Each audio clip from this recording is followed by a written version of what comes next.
estratégias de sobrevivência dos seres vivos.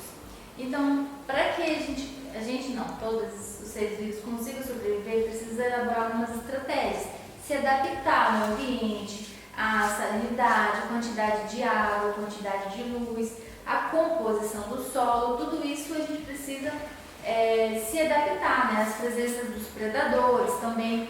Então é necessário que a gente se adapte a isso. Lógico que o mais forte é o que vai sobreviver. Então os seres vivos, né, os animais, eles acabaram desenvolvendo algumas atitudes. A primeira delas é a camuflagem.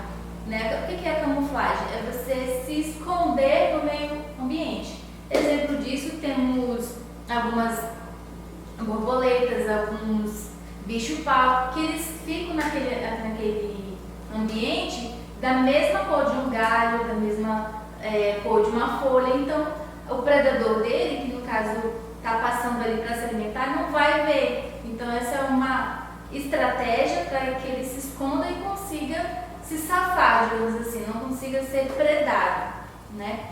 Temos uma outra estratégia que é o mimetismo. O que é esse mimetismo? É imitação. A gente sabe que tem alguns exemplos, eu vou dar exemplo para vocês, da falsa coral. Por que a falsa coral ela imita a coral? Ela criou esse desenvolvimento, ela tem essa coloração para enganar os predadores, porque na natureza sabe-se que aquela cobra coral ela é venenosa.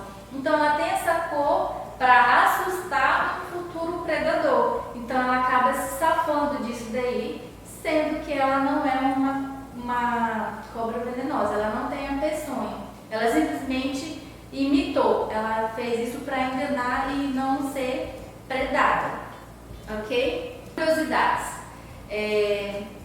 Vocês sabiam que a lagartixa, elas acabam soltando a cauda dela? Então, ela faz isso para se defender de um predador. Então, se ela está sendo ameaçada ou tiver alguém querendo predar ela solta aquela cauda que continua se mexendo e ela sai correndo, deixa aquilo ali distraindo o predador dela e ela fugiu, não foi predada. Isso daí é uma estratégia de sobrevivência. Temos também estratégias de reprodução e de alimentação também. A gente sabe que para os animais perpetuar as espécies, eles precisam ter algumas formas de conquista, né? No caso dos machos, algumas espécies precisam fazer algumas piruetas, digamos assim, né? No caso das aves, né, tem casos de aves que produzem um ninho para o futuro, bebezinho deles. Tem aves que, no caso do pavão, o macho é o único que tem aquelas penas coloridas. Por quê? Porque se ele quer arrumar uma namorada, uma esposa que vai dar os filhos para ele vai ter que levantar aquelas penas lindas e formosas, e aí a fêmea vai acabar gostando dele e vai escolher o melhor para que ela venha ter uns futuros filhotinhos. E é curioso que as fêmeas, elas não têm aquela coloração de penas bonitas, né? Aquela coloração bonita, colorida, azul. Não, é justamente para o macho. O macho que vai querer conquistar. No caso dos mamíferos, as onças, os leões, eles têm que entrar em luta corporal mesmo. Os machos, eles disputam para arrumar a fêmea para poder conseguir perpetuar aquelas espécies, formar uma família, ter leõezinhos. Então eles acabam brigando. Então o que se desenvolver melhor vai acabar conquistando a leoa e vão ter os filhotinhos dela. Isso daí também é estratégia de sobrevivência, vence o mais forte. Bom, estratégia de alimentação, alguns animais, quando eles estão querendo predar a próxima alimentação, eles ficam imóveis, eles ficam bem quietinhos. Não sei se vocês já viram, né, alguns filmes, né, Discovery e tal, o jacaré ele fica ali na beira, bem quietinho na beira do rio, bem quietinho, até chegar uma presa ele vai e ataca. Então essa também é uma estratégia, ficar no máximo respirando devagar, de boa, e ali ele vai acabar atingindo. Outra estratégia de alimentação é como as aranhas, elas produzem as teias dela e ali vai ficar preso ali algum insetozinho e rapidamente ela vai ali vai se alimentar. Outro tipo de estratégia de alimentação. Bom, tem a estratégia de adaptação à temperatura, né? Temos aqui o fato das regiões polares, temos as focas, elas já têm uma, como é que se diz? Ela já tem uma camuflagem, ela já tem um pelo branco, né, já para ficar ali de acordo com o ambiente.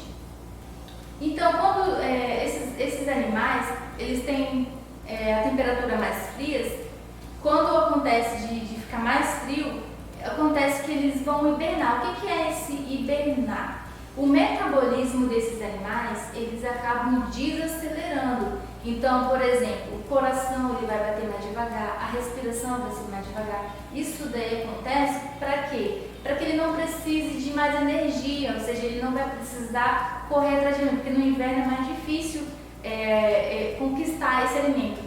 Então, por isso que existe algumas adaptações de alguns animais dessas regiões que acabam hibernando e passam um longo período sem precisar caçar, sem precisar se alimentar, porque o próprio corpo dele proporcionou isso, né? Esse benefício, ok? Temos também, no caso das girafas, né? As girafas já é outro ambiente, um ambiente extremamente quente, então ela tem longos membros, né? Temos o pescoço que faz com que ela consiga pegar um ar, né? Ela consiga respirar melhor.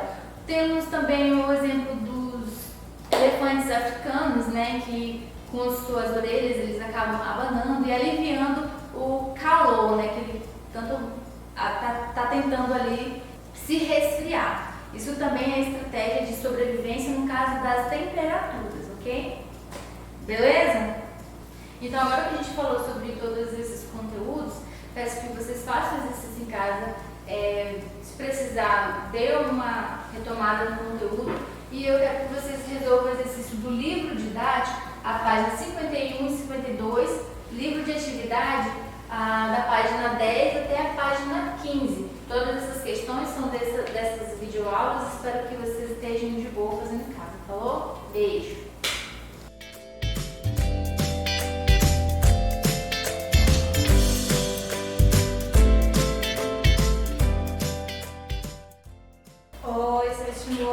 Tudo bom com vocês?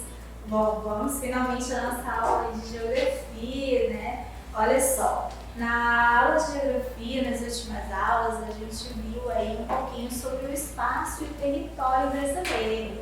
Vocês pegaram muito bem essa aula, então eu vou pedir para que vocês retomem apenas para dar uma relembrada, beleza?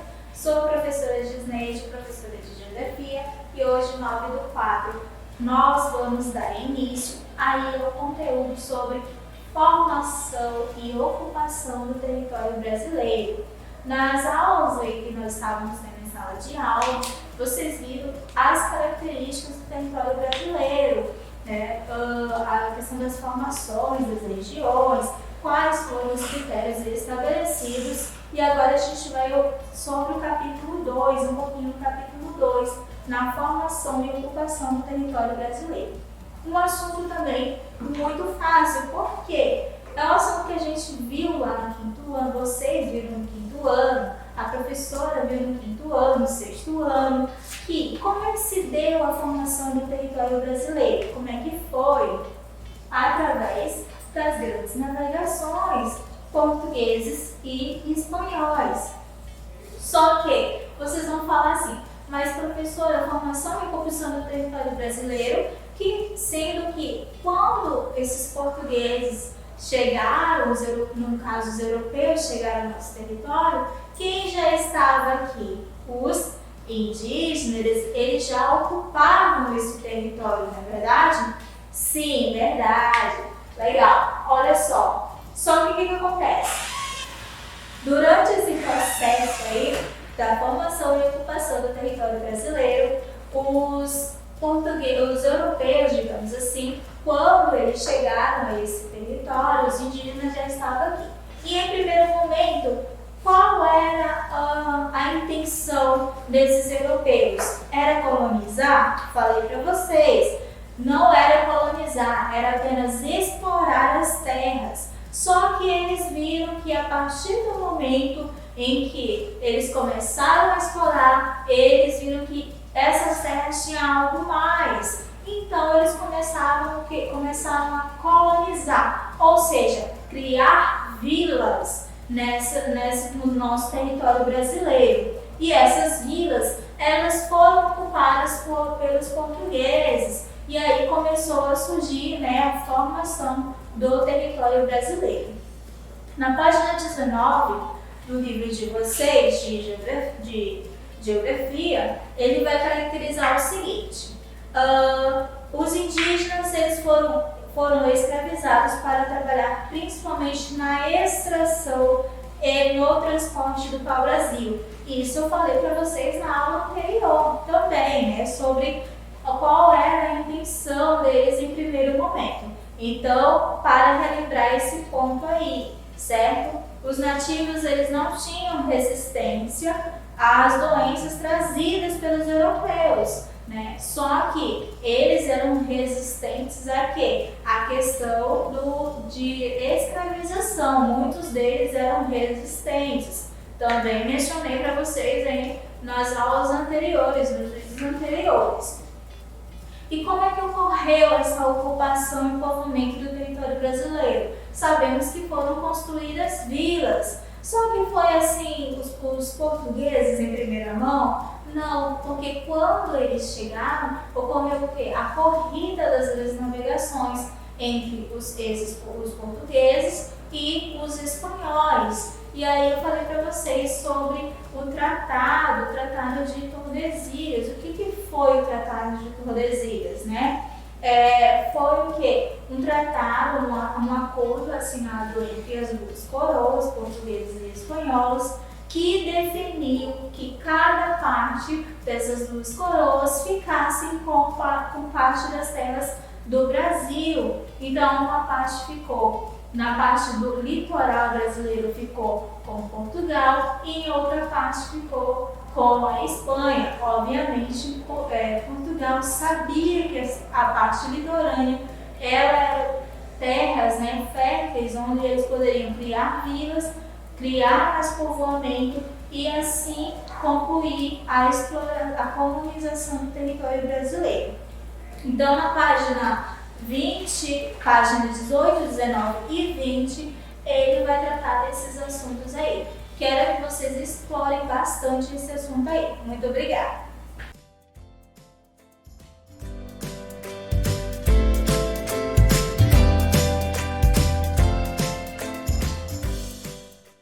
Olá, turma do 7º ano, tudo bem com vocês? Eu me chamo o professor Jonathan, estamos aqui para trabalhar nossa segunda aula de artes.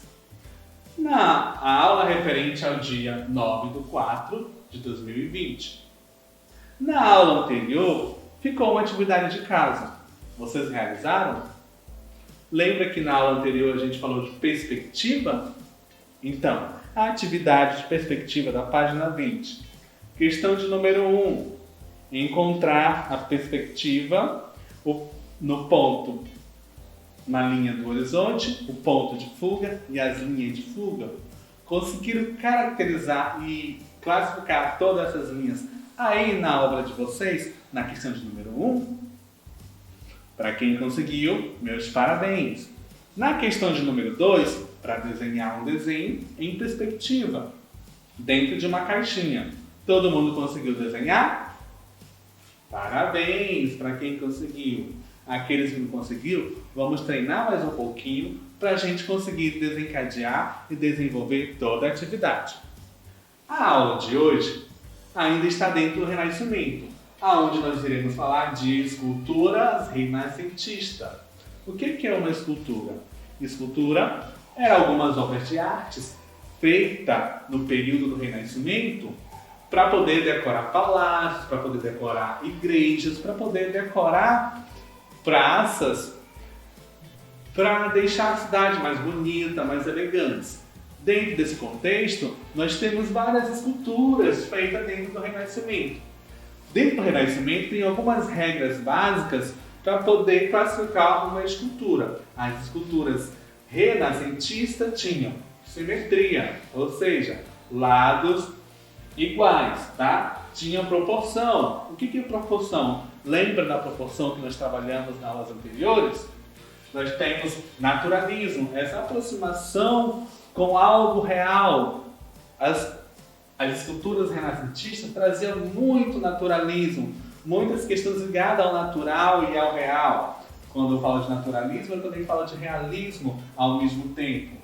As esculturas renascentistas também traziam essa ideia de movimento. O que é movimento?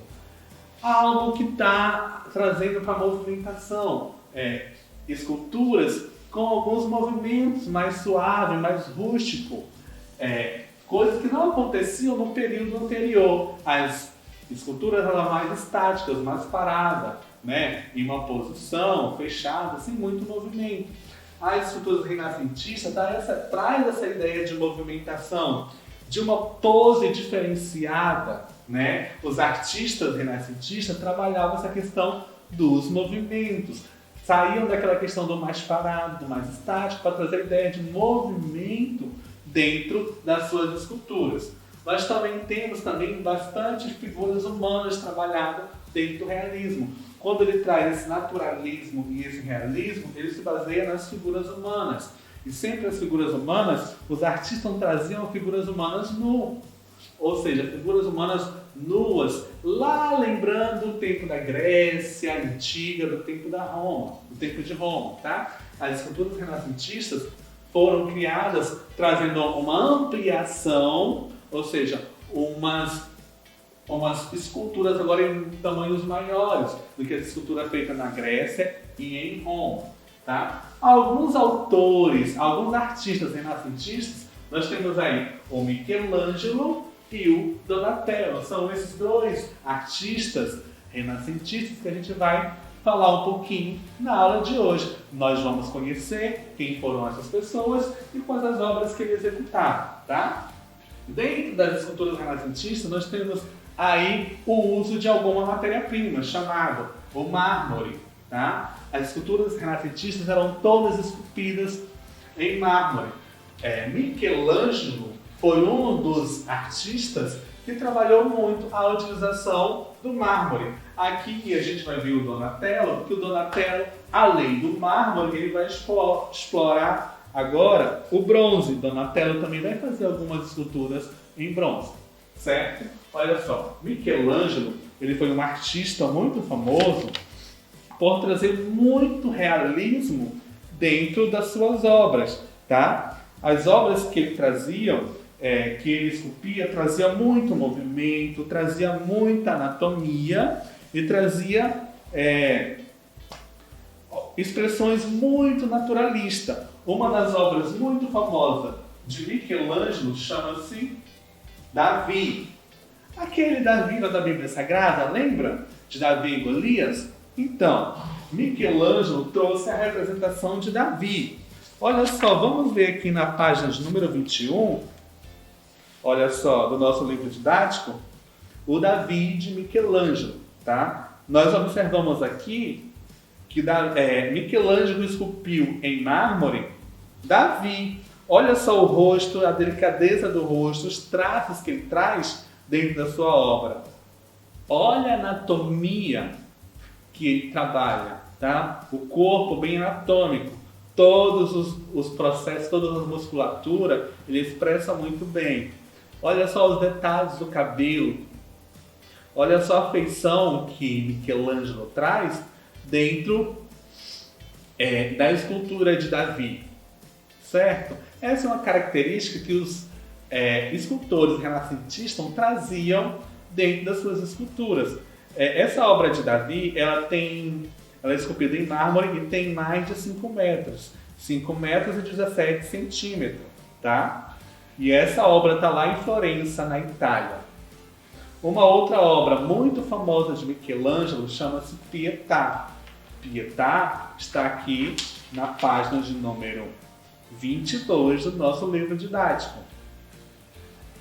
Michelangelo traz essa escultura esculpida também em mármore, tá? É uma escultura que tem 174 centímetros por 195, altura e largura. Ele traz a representação agora de Maria triste com Jesus morto no seu colo. Olha a feição de Maria. Olha só a dor que ela traz no seu rosto. Olha só o movimento que ela faz segurando Jesus no colo. E olha só a musculatura de Jesus solta no colo de Maria. Olha a textura e o volume que Michelangelo esculpe dentro da vestimenta de Maria. Certo? Michelangelo trabalhava muito esses detalhes, essa feição, o detalhe do seu rosto, o detalhe anatômico e a delicadeza que ele consegue trazer nos tecidos das roupas, né? O volume, uma textura diferenciada. Tudo isso trabalhado numa plataforma e esculpida no bronze. Olha só que trabalho lindo que Michelangelo trazia. Um outro artista muito famoso dentro do Renascimento chama-se Donatello. Donatello está aí na nossa página de número 23. Donatello, ele trabalhava muito, tá? Algumas características de trabalho de Donatello está a proporção, tá? Ele trazia muita proporcionalidade dentro das suas obras. Ele trabalhava muito dinamismo e muita delicadeza. Nós temos aqui uma obra de Donatello, uma página de 23, chamada Judite e Holofernes. Olha só aqui Judite e Holofernes, tá? Ele traz agora a representação de uma mulher que está sobre um senhor, né? E ele traz agora uma primeira escultura trabalhada em bronze. Donatello foi o primeiro artista renascentista a explorar o bronze, tá? Nesta obra ele esculpe Judite e Holofernes com essa grandeza de detalhe. Olha só a feição do rosto de Judite, olha só a dor que Holofernes está sentindo. E outra característica que Donatello trabalha é a questão da textura. Se você observar aqui nessa base, que tem uma ampliação aqui em cima, nós temos o suporte a qual sustenta essa escultura com outras esculturas levemente em relevo. Donatello trabalhava essas questões de relevo com muita anuância, tá? Era uma característica dele colocar essas esculturas, entre a escultura esculpida em tridimensionalidade, ele traz outras esculturas com texturas trabalhadas em forma de bidimensional, com duas dimensões na mesma escultura. Essa era uma outra característica que Donatello trabalhava. Ele utilizava, além do bronze, o mármore e a madeira para trazer as suas esculturas, para trabalhar as suas esculturas. A característica principal que Donatello traz em suas obras seria, tá? A proporcionalidade, o dinamismo e a delicadeza. Esses dois artistas que nós falamos na aula de hoje, Michelangelo e Donatello, são artistas que surgiram no período renascentistas e começaram a trazer ideias das esculturas que foram trabalhadas lá na Grécia, lá em Roma, tá? E trazendo algumas proporções, algumas técnicas e algumas características que é comum e é íntima do Renascimento. Tarefinha de casa. Você vai tentar representar aí na sua casa, com massinha de modelar, tá? Um trabalho próximo ao trabalho de Michelangelo e próximo ao trabalho de Donatello. Você vai reproduzir ou você vai esculpir na massinha de modelar uma escultura, trazendo essas características que os artistas do Renascimento, tanto Donatello quanto Michelangelo trabalhavam em suas esculturas. Então esculpe aí na sua casa, na nossa massinha de modelar, uma escultura que traz algumas características básicas do Renascimento. Esta será a sua atividade que você fará aí na sua casa, com o auxílio do seu coleguinha, com o auxílio da sua mãe e do seu pai. E eu quero ver essas esculturas na aula que vem. Fechou? Beijinhos e abraços e te encontro na aula que vem.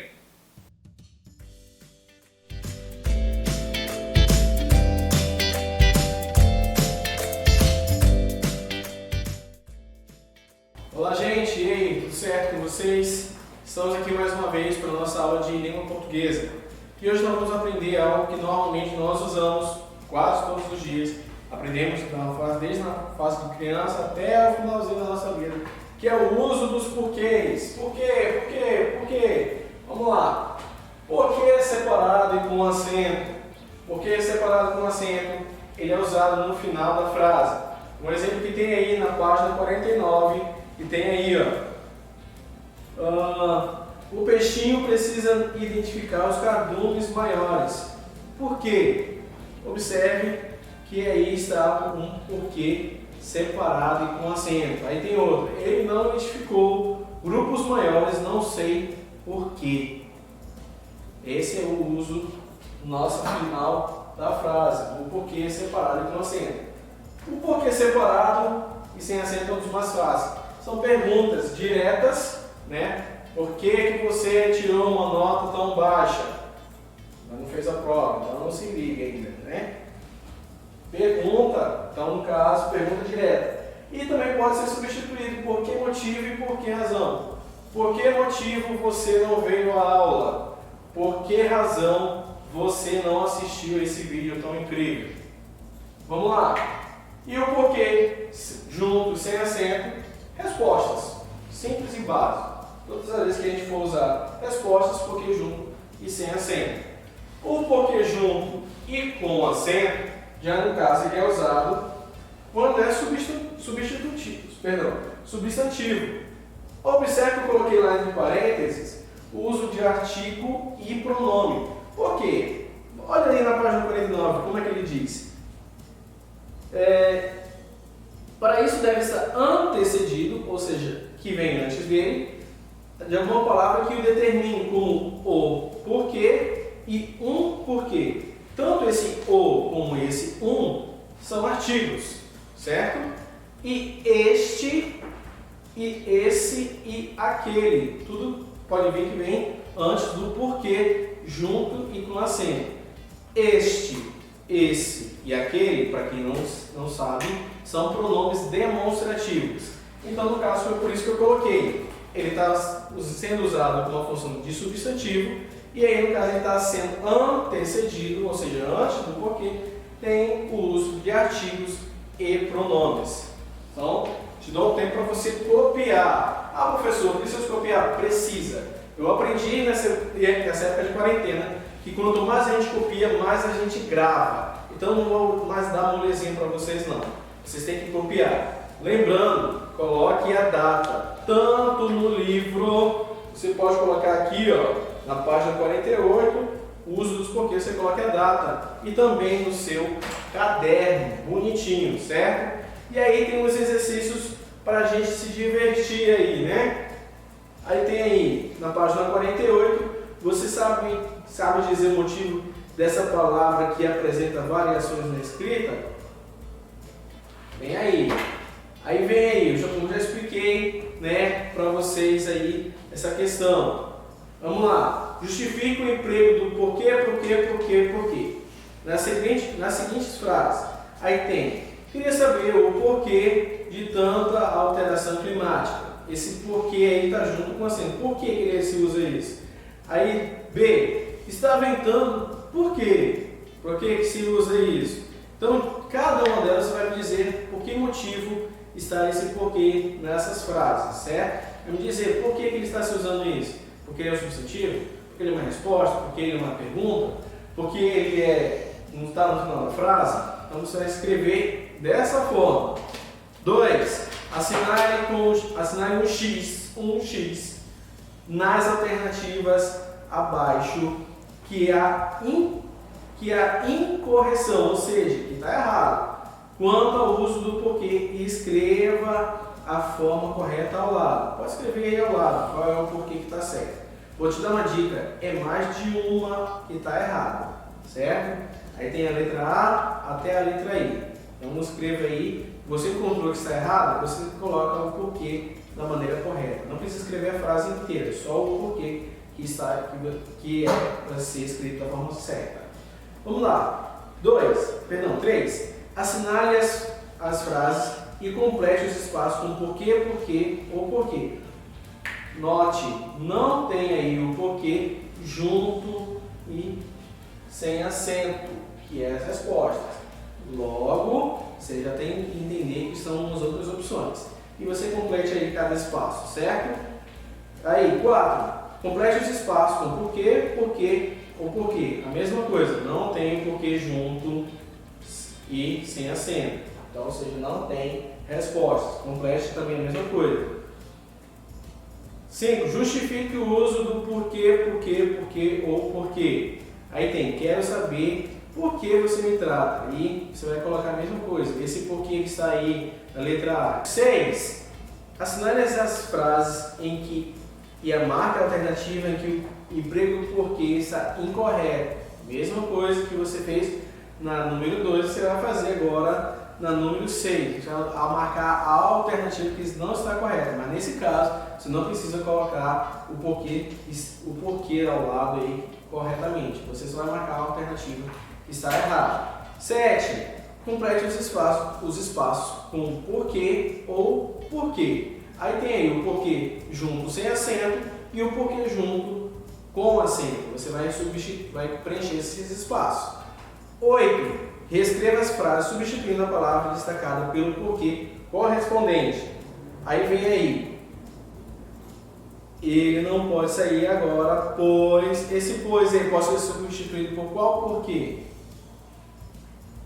Agora entendi o motivo dessa agitação. Essa foi a razão pela qual acabei ficando.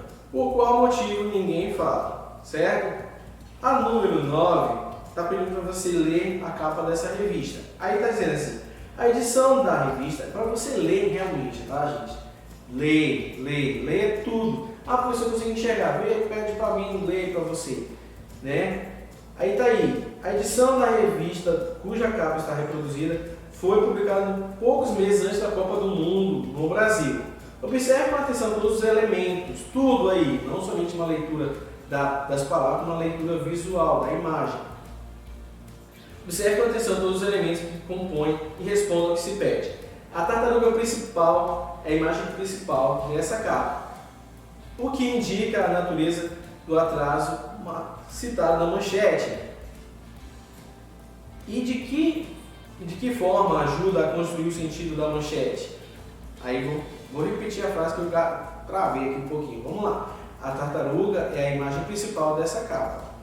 O que indica a natureza do atraso citado na manchete?